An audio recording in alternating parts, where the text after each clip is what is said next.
operate. This would provide requirements for low flow fixtures, Energy Star appliances, irrigation reduction for planting, and so on. This is available to both commercial and residential development. For the residential focus, so anything on the single family up through multifamily side, there are also national certifications through the through the Energy Star certification program. This certifies homes to be at least 10% more efficient than those that are built to the minimum code standards. This is a fairly relatively frequently achieved certification. There are several million homes in the United States that do meet the certification. Looking a little bit out beyond that, the Department of Energy has an efficient new home certification program.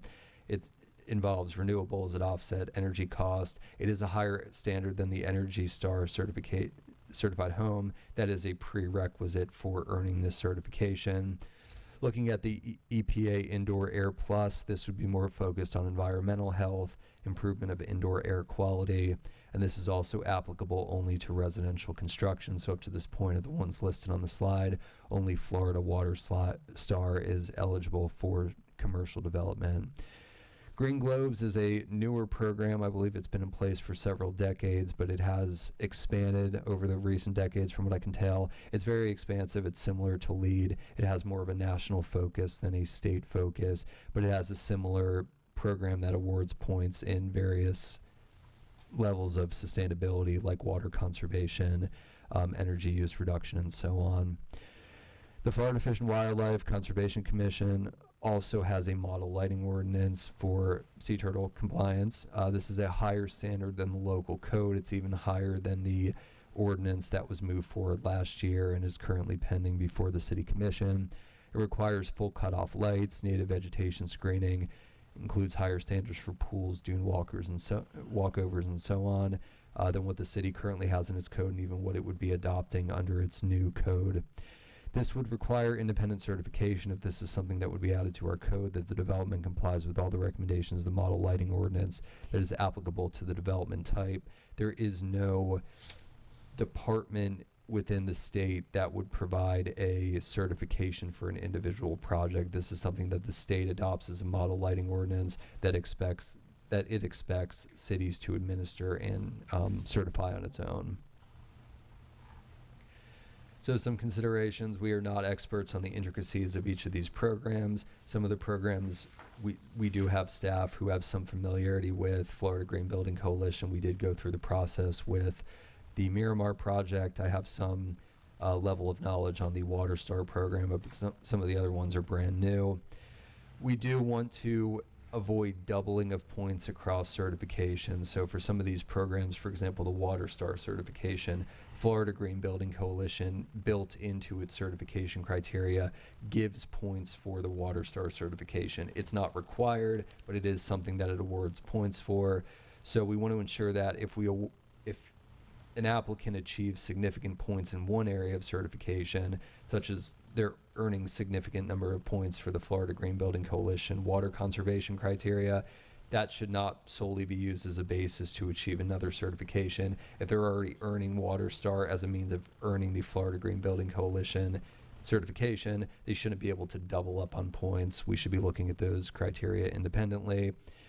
And we also wanted to introduce and get board feedback on potentially crediting higher tiers of one certification as two certifications. More is not necessarily better. Developers do not stumble into the highest tiers of certification. Achieving gold or platinum certification under LEED or Florida Green Building Coalition requires significant planning from the onset on these projects and more substantial investments in sustainability. Especially with LEED Platinum, there's generally an expectation that the project be a net zero project. That's not so much required for the lower certification tiers, where it may just be a higher investment in more efficient AC units and solar lighting and so on. Lower tiers may be easier to achieve via products modification alone without comprehensive site considerations. And as I mentioned before, some certifications have significant overlap or even award points for achieving the other. Florida Green Building Coalition is a great example. It awards points for achieving Florida Water Star, which would be an independent certification. So staff's proposal, this is just a concept for the board to consider. We are looking at potentially modifying in undertaking this land development code amendment to allow for standards that are applicable for single and two family developments on single zoning lots only. We do have 2 homes that are currently under development in the special planning area. We have more that we believe will be undergoing development soon. And this would allow for compliance with the Florida Energy Conservation Code, which is a baked-in current Florida building code requirement. That would be one standard that they would be required to meet, and that is intrinsic just in the new development process. The applicant would be eligible to achieve any of the other standards. This would not apply to multifamily development. It would not apply to condo development or townhouse development, large projects that are based across many zoning lots. These would be single and two family homes on one single zoning lot. For all other developments, we would keep the current standard. One of LEED certified or Florida Green Building Coalition bronze would be a requirement. That would be for all development projects, small office developments, all the way up through large multifamily or large temporary lodging projects. Both LEED certified and Florida Green Building Coalition bronze can be achieved and count together as the 2 required standards. That is the current standard, but we would like to promote a higher achievement level if that is viable. So we would be introducing the ability for the applicant to achieve a higher standard. That would be either LEED Gold, Green Globes, 3 Globes, which is an equivalent more or less certification to LEED Gold, or Florida Green Building Coalition Gold as 2 standards. So that would be a higher standard within one program. That would count as the 2 standards. We would also be introducing potentially additional standards that could be selected or proposed, but the points awarded under the 2nd standard would not be able to overlap the minimum points needed to achieve the minimum LEED or Florida Green Building Coalition certification as selected. I brought up now multiple times the Water Star certification. If the applicant were to only achieve Florida Green Building Coalition through achieving the Water Star certification, they would not be able to count the Water Star certification as their 2nd certification. They would have to select another that would bring them up to a higher standard and achieve a different higher certification. So with that, I know this is very technical content. Staff is trying to get up to speed on these as well, but we do have a pending project. The Tradewinds project had also been approved. It is currently in appeal, but it had been approved with the intent to achieve the Florida Green Lodging Program as a 2nd of their 2 certifications. So should that project exit litigation at some point, if they were to move forward, they would be in the same boat as the Miramar project. We are looking for your input on the proposed programs and certification reconsiderations. If this is accepted, we will prepare a draft ordinance for consideration at an upcoming meeting. Happy to take comments or questions. So what does one do with the points that they accumulate from achieving the higher levels? Are we incentivizing something out of that, or? So the staff proposal would be that there's a minimum number of points that must be met to even achieve a certification. Otherwise, they just would not earn the LEED or the Florida Green Building Coalition certification. The additional points, they have thresholds for both programs that would put them into a higher certification tier. LEED has 4 total tiers. Florida Green Building Coalition has 3. If they pass that threshold and the other prerequisites for that level, they would achieve that higher certification under that program. Oh, I just mean, like, I'm a hotelier. What am I doing with these points? Like, what is my incentive for developing to the higher standards to achieve these points? What do I get out of that? So currently there is no incentive.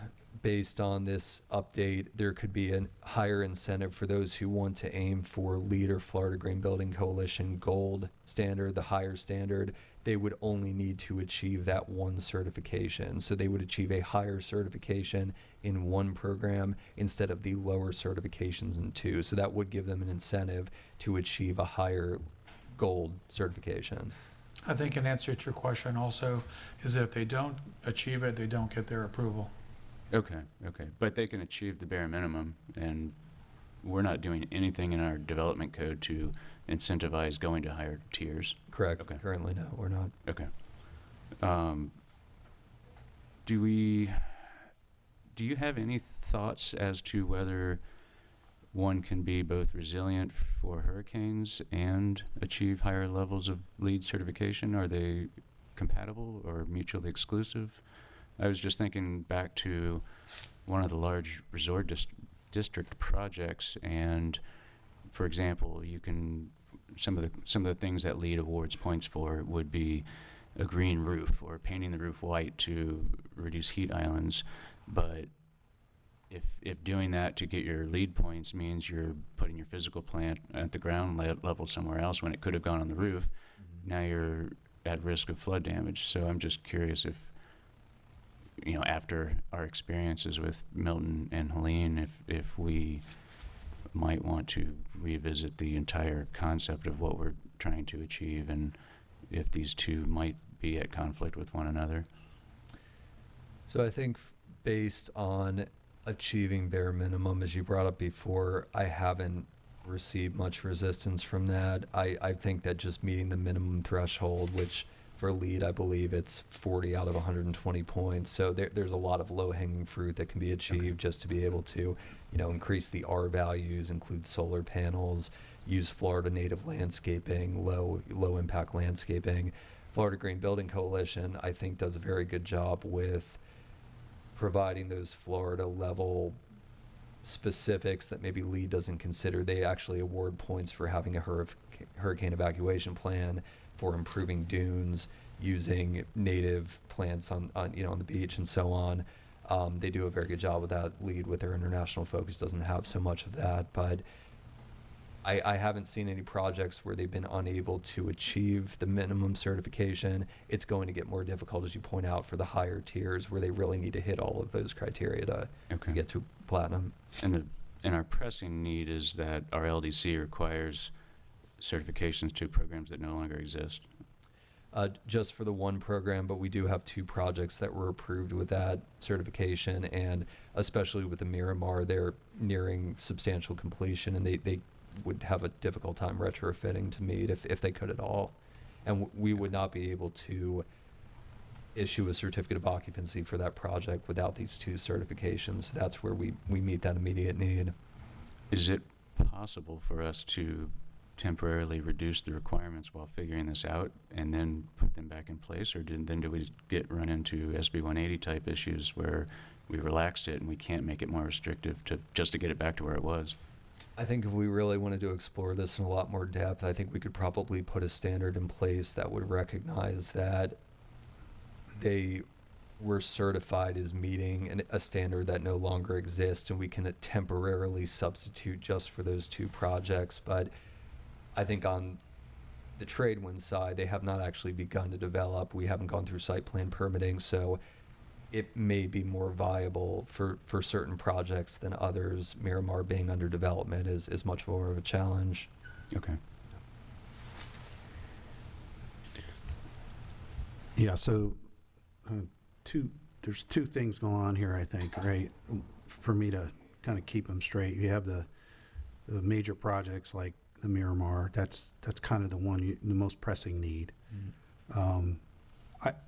I think I like what you said earlier. I think it's the right thing to do. I think they should get, either a waiver or grandfathered in. I don't think we need to do really anything to help them they should just get approved. As long as they meet the intent, right? They can show they met the intent of that, which is now no longer a thing, right? We don't want to punish someone for doing all the right things, right? And if that's where you're going with that, I agree with that. So on the residential, and then just to piggyback on Member Hubbard's question earlier. So the points, specifically for the hotels, we'll forget about the residential right now. Really, they have to have so many points to get a certification. They need 2 certifications, right? Correct. But beyond that, it's really then for them to show, my guess is if they wanted to go to a higher level, it's really so they can tell everybody they're at a higher level, and maybe that's good for their business, right? Correct. But there's no other incentives. Correct. Okay. That's kind of, and it's, Well, it might be that they pay less for energy per month. what's that? If it's an energy saving thing, they may pay a lower energy bill. Okay, so that's, That might be like a business incentive, reduce cost, okay, so there's monthly cost. someone will Pay reduce. more upfront, reduce a monthly cost. Okay, so that's an incentive, that they'll get that from somebody, the state or somebody, right, if they do that? Utility company. The utility company, okay. All right, so going to the residential piece, let me just ask this question first. What is the problem that we're trying to solve here? So with a project like a 9-figure hotel redevelopment, both the, No, I'm talking residential. to give context for that, with a very large project, including these certifications in the development process is not a challenge, because it's a considerable cost, but relative to the overall project cost, it's very low. On single-family residential development, there's a minimum entry-level cost just to get the certifier on the project. A lot of new home builders are not familiar with the requirements for LEED or Florida Green Building Coalition, so they have to get an outside entity. It's a significant additional proportional cost relative to the project, even just to achieve the bare minimum certification. It's not unachievable. They do have a separate homes program, but the proportional cost on a very small project is significantly higher than a bare minimum certification cost on a larger development. Okay, so the problem that you're stating, and the reason we're having this discussion, the way I hear it, is you're trying to save homeowner, new build home, right? New build homeowners a portion of their construction cost. Is that what we're trying to do?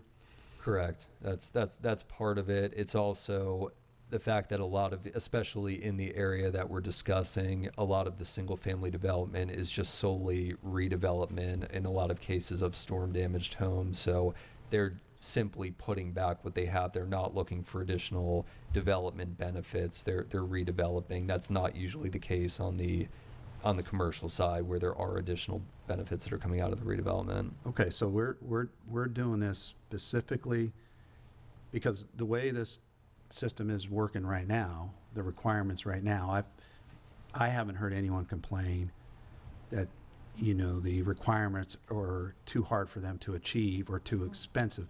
What is the cost that we're talking about? I mean, changing for change's sake, right? I just want to make sure that what are the facts that we're dealing with here? What is the real problem? So what, if you're saying the problem is the cost, and that's driving the staff to come up with something new for the residents, what is that cost? Give me a dollar amount, say per $1 million of a new residential home. What is it? I don't know if I could give you an exact estimate. I mean, we've only had 2 projects that have gone through this process, because the majority of single family lots in the city are not within this area. They're mostly along Blind Pass Road, a few up along Okay. Gulf Winds. So This So has we're- been in place since 2008, though, so Yeah, Brandon, can you go back a slide? Because I think the staff, you know, to your point, like, I know that in looking at the requirements, the Energy Star certified was pretty easy to achieve. I Yes. mean, most people today are not going to buy, you know, terrible appliances that waste a lot of energy and stuff like that. So I think it would be a mistake to totally exempt single family, but I think you've already started making efforts for or maybe it's one before that. There was one you had recommendations, and you had something about the single-family residential. No, I think we've probably gone Yeah. by it. Well, yeah, before we get to that though, Brandon, I still just want to make sure it's clear that, so for the homes that are in the district there that we're talking about, the very few number, again, this thing's been in place since 2008, if it's purely a monetary savings thing that you're trying to achieve, it would be helpful to know what that number is, because it may not be worth all the trouble and time and effort you guys are going through. Brandon? If it's more than that, He can let's give, say, go ahead. he can give the examples of, I think, the last 2 that we've had. I think that'll help answer your question, even though it may not be an exact number, but what did they do to achieve it? Because I remember we So- talked on the phone. They had to bring in an outside reviewer and certifier. A lot of the cost is more in the administrative certification cost, especially with achieving just one certification. It's not going to be so much on the development cost side for the bare minimum certification. To your point. It's kind of like choosing the refrigerators and choosing the hot water heater. They'll have an energy rating on those appliances, and then someone puts them on a piece of paper and calculates the number and then certifies that number.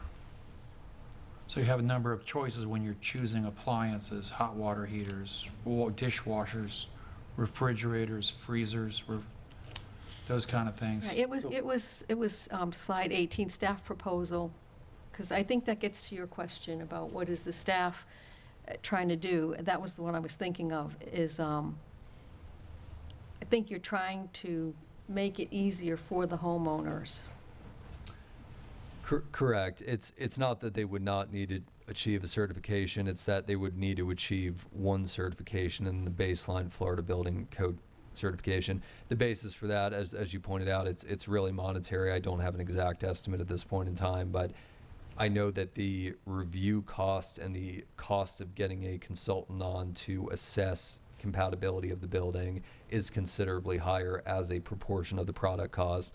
And just with a lot of these larger developments, they already have consultants, they already have developers on the project that are LEED certified or have some kind of background in this. With single family homes, they tend not to have that. So it's basically just making it a little bit easier for single family homeowners and two family homeowners to redevelop. That was just for consideration by the board. It's not a proposal at this point. Right, so and I can buy that too. Like, if I were to say, well, it's a residential home, why is it different than my residential home somewhere else in the city, right? I think that's what we're trying to say. So let's make it the same for all residential homes. The only thing I would say to that, is there any criteria in that district or along the waterfront or anywhere along the beach where you would want to have stricter compliance with something? And now we're just letting that go away, which then gets me kind of to my other point here.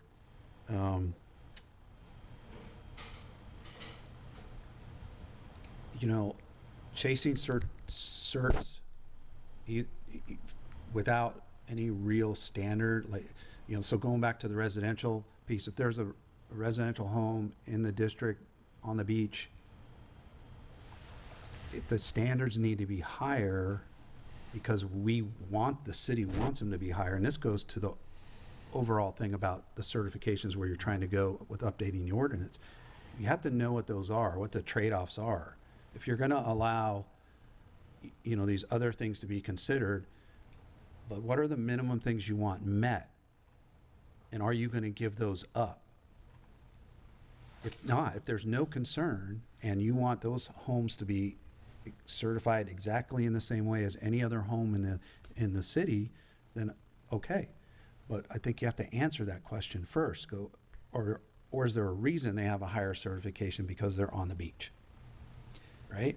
So the city does not have any beachfront single-family home eligible lots that would be subject to the standard. We, of course, do further south in the city, but none of the currently zoned lots would be eligible for a single-family home, so it would not apply to them. It's largely the small lots, and this one's a little bit hard to make out on the screen, but this is just south of the former Wells Fargo along Blind Pass Road. That is a site where a new single-family development is taking place, and they are subject to this standard. But the special planning area does not encompass any properties that would be eligible for a single-family home. So these rules were probably put in place to achieve a standard applicable to mostly larger projects, not single-family homes. These people just happen to be located in this area. Correct. And as written, they are definitely subject to the standard. It did not exempt them, but it's applicable throughout the whole district, but it's applicable in the same way to single-family homes as it is to 9-figure hotel projects. So, And the city doesn't want to require this standard citywide?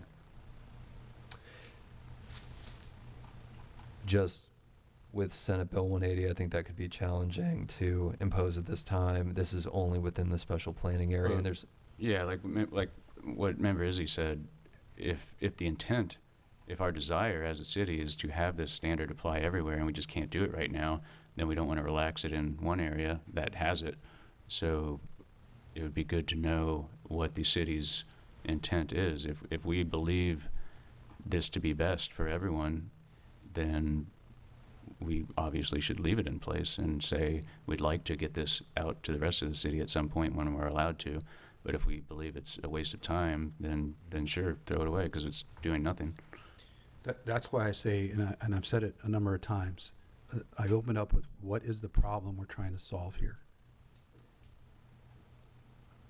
We've got to have a clear definition of a problem before we go and make changes. Otherwise, we're just making, bureaucratic changes for change's sake, and it's just wasting a lot of time because it's not really solving a problem. Like, we shouldn't be creating solutions when we don't have problems.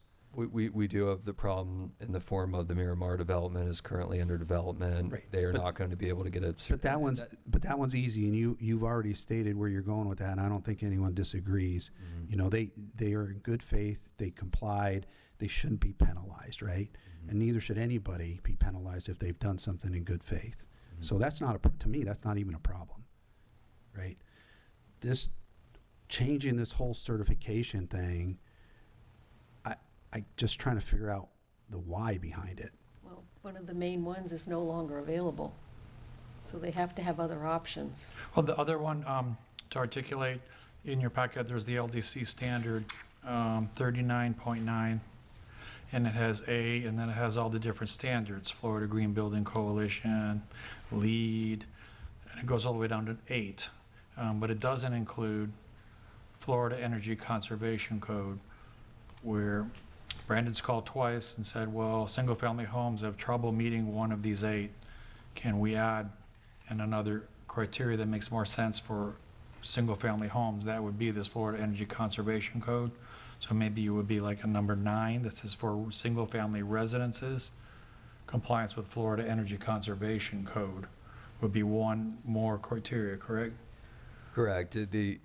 Some or all of the proposed additional standards would be added in. We would reformat the ordinance around potentially requiring one of the currently required certifications, which is either LEED or Florida Green Building Coalition, and one of the others, or just have them as additional options. This is really just for board discussion. On the single family side, I think the potential problem that we could be discussing, it's not an immediate need, but we're opening this ordinance, so it was something we wanted to bring to the board, which is a consideration of, for those who are redeveloping solely a single family or 2-family home that fall within the special planning area, do we want them to be held to the higher standard?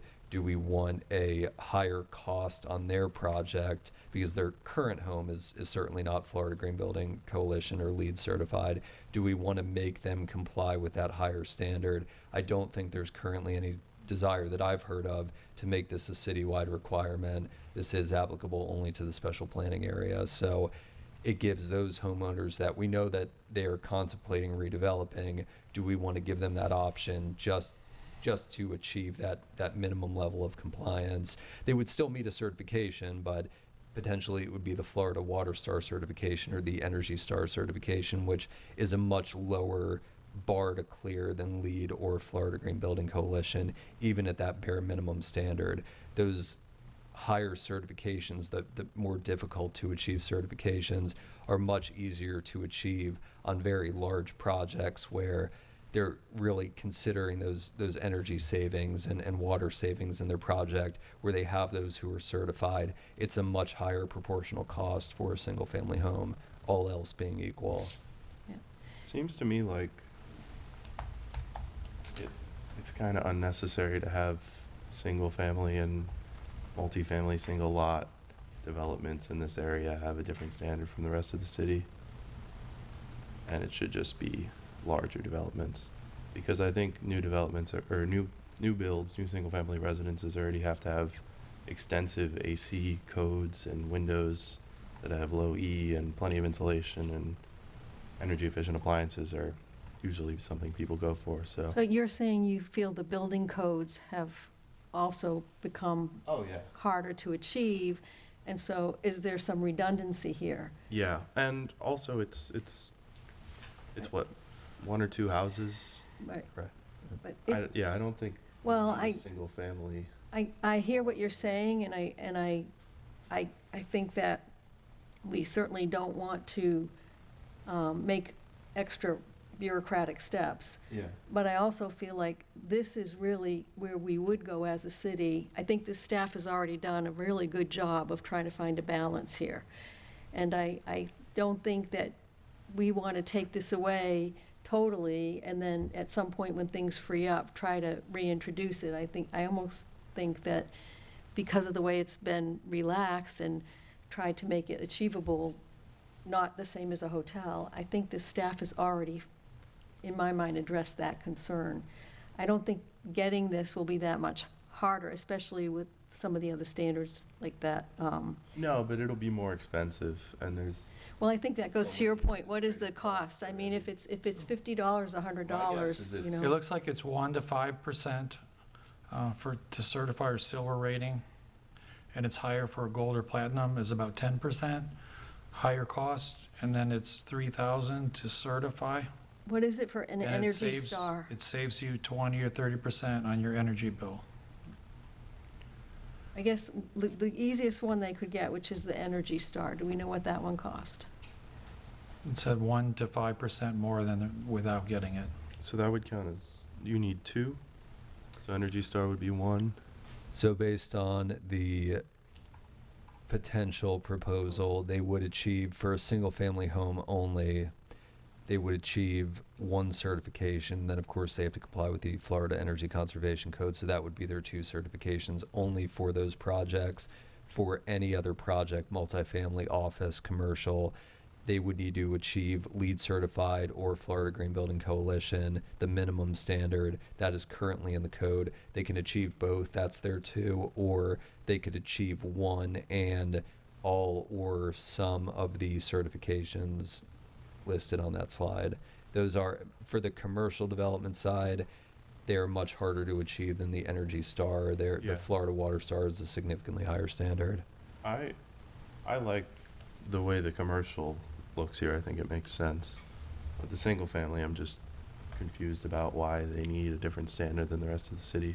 Well, this would make them compliant with the rest of the city, or more compliant with the rest of the city, because currently the rest of the city does not require any of these certifications. Yeah. This would remove the requirement that, based on the current code, they earn both LEED and Florida Green Building Coalition. They would have to earn both based on how the current code is written. Yeah, that's too much. Do we have any idea if any of the other nearby communities have something like this in place for residential? No, the only other community in the state of Florida that I'm aware of that has this for private commercial projects, or residential or commercial, is Delray Beach. Their central business district only. They require very high-intensity commercial projects to comply, but I believe we're the only jurisdiction in Florida that has this at this scale in place. So, Yeah, so maybe we all are in agreement saying it a different way. I think for residential properties, I think regardless of where they're located, if they're single-family residents, it should just be the same throughout the city, right? If there's nothing for any of the other houses, no certification is required for any other homes, there shouldn't be a certification required for these ones. I mean, if they're just single-family homes, let's just keep it simple, and let's not go down the road of requiring certifications, because that just, why? I agree with that. You know, Unless we want to do a full city standard. Yeah, and the full city standard would probably be what the Florida standard is now. I mean, the standards are pretty high for residential. We don't need to have badges to have badges. You know, we don't need to just I got a certificate. Why? What? The houses are being built energy efficient now. Hurricane, they're all being built to a high standard. So I mean, I'm full agreement with the commercial properties and even if they're commercial rental properties, you know, kind of thing. But single-family homes, let's just keep it simple and standardized, right? That's my 2 cents on that. Yeah, I feel the same. If we're not going to call this the intent for the entire city, then it doesn't make sense to have a special requirement for the same exact development in one region. Applicable specifically to single-family? Correct, two-family? yeah. Okay, just Yeah. making sure. Okay. Or 2-family on one lot Okay. as well, I think. So based on that, if we are going to remove the requirement applicable to single-family homes, we will actually need to bring that forward as a comprehensive plan amendment because it doesn't currently distinguish, but we're going to keep that as narrow as possible. It's going to exempt only single-family and two-family on single lots, so it would not apply to townhouses, condo projects, or anything of that nature. The rest of the amendments will be solely in the land development code. It sounds like the board has some consensus on additional commercial options, but keeping the standards effectively as they are now. Single family would be exempt through the comprehensive plan. Would that It sounds Work. good to Yeah, me, that yeah. generally sounds good, yeah. thank you. Is, for the commercial projects, is there some type of variance process that could allow them to get through so this can have more thorough investigation on alternatives? Or do we have to get something in place? We could potentially write a standard that is applicable solely to this one situation. It would be an exemption, but practically it would be used by one project.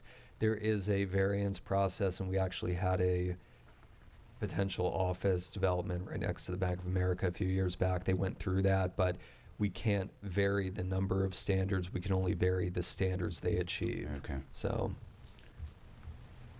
Yeah. I can, sorry. Just one more thing on the commercial side.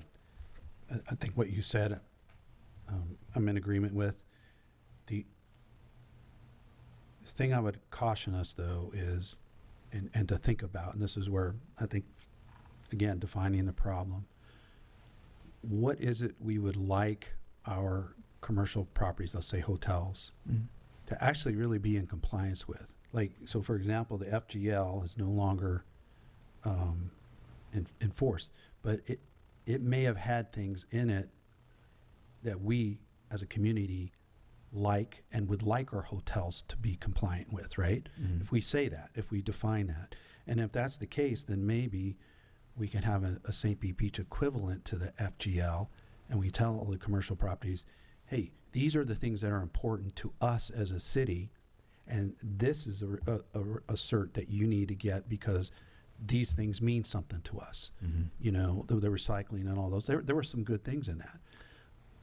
I say that, and I say again with any other cert, have an intent behind what you're asking for. Don't just say, get 2 certs, here's 5 to choose from. Okay. Get the ones that are meaningful for our city. And if there isn't, again, if there isn't one there now because this one went away, but we really thought this was important, then that's worth creating an ordinance over saying, do these things as your second one or what have you, right? I just don't chase certs is what I'm saying. Let's have some purpose and meaning behind it so we get the outcome that we really want. And I have to say, I think when you put the comprehensive plan requirements in there, and then you said, what did these programs accomplish? I think that was the question that was trying to be answered. You know, that's why. Well, you get to pick one, but Right, but you have goals. I mean, it talks about natural resources, water conservation, energy. I mean, it's not, I felt like there was a very thorough process done here, so I did not feel like it was just certs going after certs. I felt like it was trying to tie into what the city does want to have in the comprehensive plan. okay. Well, I don't disagree with you, but if one of them's going away and we're trying to figure out what's acceptable, all I'm saying is, should we prioritize what we think's acceptable? Or are we just gonna let people choose from the 5, and if that's good enough, it's good enough, you know? I just like to have some intent when we go forward with things. I don't, you know, Anyway, And it's a shame that the green lodging program was ended because, like I mentioned, it was very operationally focused, and we've tried to find a program that an independent certifying agency offers that would be equivalent, and it doesn't exist from what I can tell. It was an excellent accompaniment to the Florida Green Building. so that's my point. And if that one was the one that we all thought in this city was the important one, and now we're losing it, should we create our own that achieves the same thing and say you have to do this, or do we just let them pick from the ones that are available? To me, that's the easy way out, right? And it will work. But does it get us what we really want? And if we're sitting here, you sound disappointed, by it. I looked at the FGL. There were some good things on there. If we don't get the same results out of any of the other ones on there, then why do that? Why don't we tell them, hey, you got to do these things? Well, I think what you're saying is take what was in the Florida Green Lodging Program as the standards and criteria, cut and paste those and put those into the ordinance if possible, into the code. I'm saying if that's what we feel is, Ones that are good, that are in Yeah, there that we like. if we feel that's more important than some of these other ones that are available for a certification, then I would say, let's do that. But we have to answer that question first. You know what I mean? Answer the question and go, yes, this is what is important to the city, and then we move forward with the next step. It's a little bit of the easy way out just by saying, here's a smorgasbord of others to choose from because we lost one. I think some of those criteria are implemented by the hotels anyway. When you check in, it says if you want to wash your towels, put them on the ground, otherwise hang them up and reuse them. Those kinds of criteria. Is it legally possible to adopt the final iteration of the FGL codes, or are I think we may, since we had it in there already, just because they don't recognize it, the FGL doesn't, I think it would be the same standard just being put in. It wouldn't be more restrictive or burdensome. We'll have to take a look at the actual criteria and see what each one was. Would that put more cost on the city versus, I guess the proposal would, as it's written, would put more, not much more, you said, but more cost on the developer? Whereas if we do what Grant's suggesting, would that require more enforcement from the city, more monitoring? I think the certifications were traditionally paid for by private Yeah. sector certification person. Where we wouldn't be doing certifying, we would So just we be would just have- compliant. We'd have to kind of take their word for it on the application. Okay. I had the same question, because Yeah. the way the FGL is described, it sounds like there would have to be ongoing audits to have any idea if they're compliant. Was there such a thing? Was the FGL an actual entity that would provide ongoing auditing of daily operations? there was a separate division within their sustainability office that provided ongoing certification. That is a great idea, and I wish we could administer that, but Yeah, that would the be, investment would be extremely high. yeah. So, and we did, and looking at just this alternatives list, I did try to pick out ones that have both come up in the development process that the community, at least in recent years, has held out to be, their priorities, looking at the Water Star certification, the Indoor Air Plus, that's getting more into environmental health, but that would be an option for new development.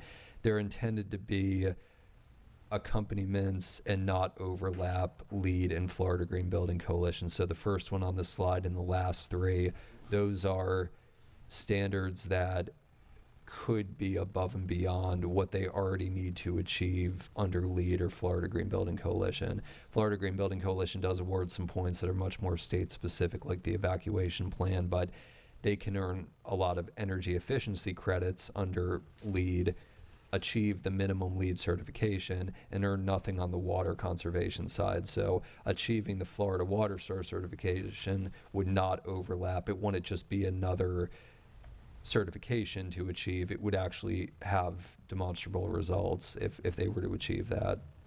Do we allow for any type of offsets to achieve the goal? Like, obviously, we're interested in, you can't really buy an offset to reduce water, but if you're trying to build something the most energy efficient you can, and you just can't get there, do we as the city allow for the purchase of offsets to achieve the same goal? There's a recent bill that the governor signed, HB B 1217 that prohibits offset programs. Oh, okay. And I do even, again, this being a voluntary certification, I think LEED might give some credit if they pursue that voluntarily. Again, it's a point-based system, but it is something I believe that they would receive credits for. Which ones of this list of 6 are for homes only? Energy Star and energy efficient new home certification. I believe that, I don't know if it's capped just at single family, but it's definitely not an apartment complex. Indoor Air Plus is for residential, but I believe it goes up through multifamily apartments and condos. Okay. So as you continue to go through this, though, you're going to also look at possibly the one cert, if it's a higher cert that covers a lot of other things, you're going to look at that too, right? You said? I'd like to, if the board's amenable to that. I think that it's just, we see it when we certify annually for our insurance offsets.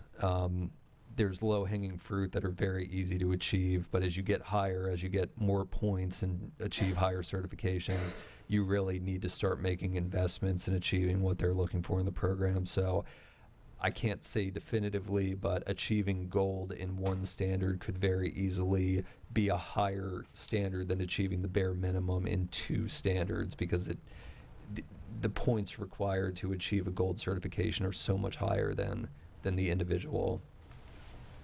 So I think achieving LEED Gold would be substantial. My college had a lot of LEED Gold and Platinum buildings, and I think they're miles and miles ahead of any Florida beachfront hotel. So I feel like having that kind of standard achieved by a hotel in an area like this, where the zeitgeist isn't so eco-friendly centric, I think that would be impressive. yeah, you look at the project list and it's San Francisco and New York, Yeah. they tend to occupy the top 1,000 Yeah. spots. All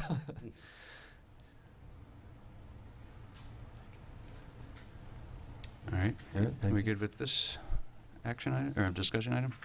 Okay. The next discussion item is 5B, status of expanded sidewalks in the special planning area.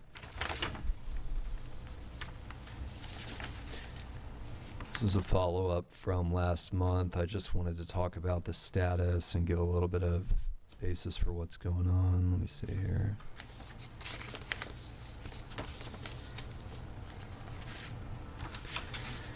So this is in our land development code as a requirement for any development project as appropriate. It's land development code section 39.10A. A 10-foot sidewalk shall be constructed to allow for safe, unobstructed, and efficient pedestrian flow, and the potential for sidewalk cafes and outdoor eating areas is appropriate in front of all development projects within the community redevelopment district. This is now the special planning area. Specifically, they need to be installed along Gulf Boulevard or Blind Patch Road and within the town center core areas. So that's effectively our downtown, from 76 down to 73rd on the west side, from 76 down to Corey on the east side of Gulf Boulevard. The requirement may be reduced to 6 feet when warranted through the technical review committee site plan review process. We have tended to, as a policy, that is a staff level review board, we have tended to not reduce that requirement in most cases. So moving from the north end of the city to the south, just showing the existing and proposed sidewalks that will be expanded to meet the 10-foot standard. We already have quite a few, of course, in downtown. It's the most appropriate place to have them. Looking along 75th Ave and then along Corey Avenue in our downtown, we do have a number of sidewalks that meet the 10-foot standard already. Those were put in place prior to the special planning area. Corey Landings, as a commitment of their development, has agreed to put in 10-foot sidewalks along their entire frontage. So that will be along the former auto body, as well as along the areas of the site that contain the mixed-use condo projects. They will be installing those at the time of development. That is a requirement for that project. Moving south, again, both the Tradewinds and the Serrata Resort projects are currently under appeal. However, part of the commitment for their development is that they will install sidewalks along the entirety of their frontage should the project move forward. Serrata is a one-phase project, so they will achieve that by the time the resorts are operational. Tradewinds is a four-phase project, starting at the south, moving to the north, so they would install sidewalks at 10 feet by phase, moving along the project site as they move toward the north side of the development. Both developments do have certain triggers that if they start to develop and they only partially achieve the development project, they are still required to put in sidewalks along the entirety of the frontage. So should they move forward with either development project and not fully redevelop, they would still be required to install the full sidewalk span. Moving a little bit further south, the one sidewalk, at least during my tenure with the city, that has actually been installed was a Caribou Coffee. This was formerly an auto depot, taxi depot dispatch. It was converted to Caribou Coffee Shop in starting in the early 2020s, finished up about a year ago. They have installed the full 10-foot sidewalk along their frontage. And then Miramar Resort is under development. We would expect that sidewalk to be in place by the end of the year when the resort opens. That is a requirement of their development.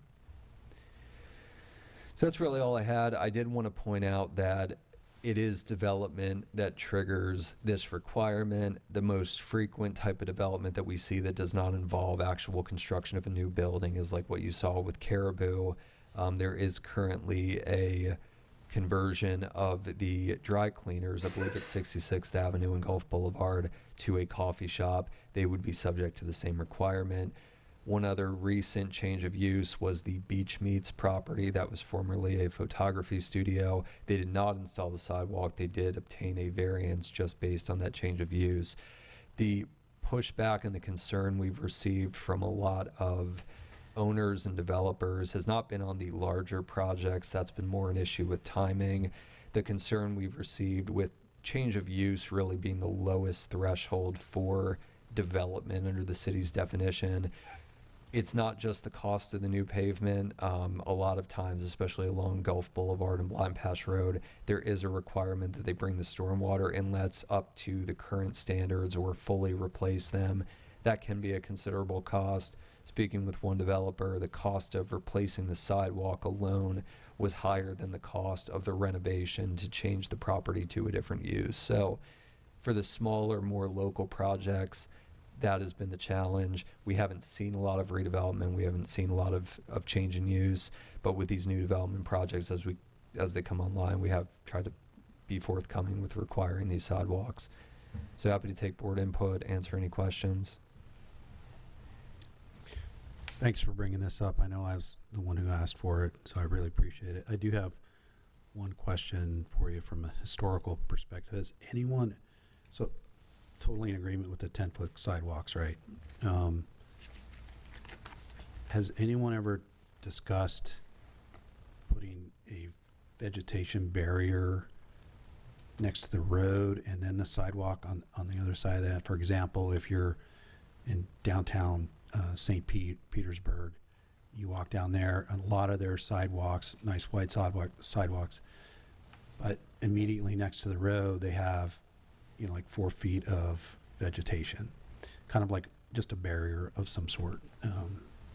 Aesthetically pleasing. I don't know how functional it is in the event someone would run a car through it, but it keeps people that much further away from the road itself, which is from a safety perspective, I think it's pretty brilliant, to do that. It keeps anyone from really falling over. You have that natural little barrier there. I think that's a really great idea, and I think personally I'd rather see a 6-foot sidewalk and 4 feet of vegetation like you're talking, because I think about not only the safety aspects of it, but we're trying to not have everything be impervious, and Right. I think it has a lot of other secondary things. Plus, I think we need to be aware of where the poles are, the transformers.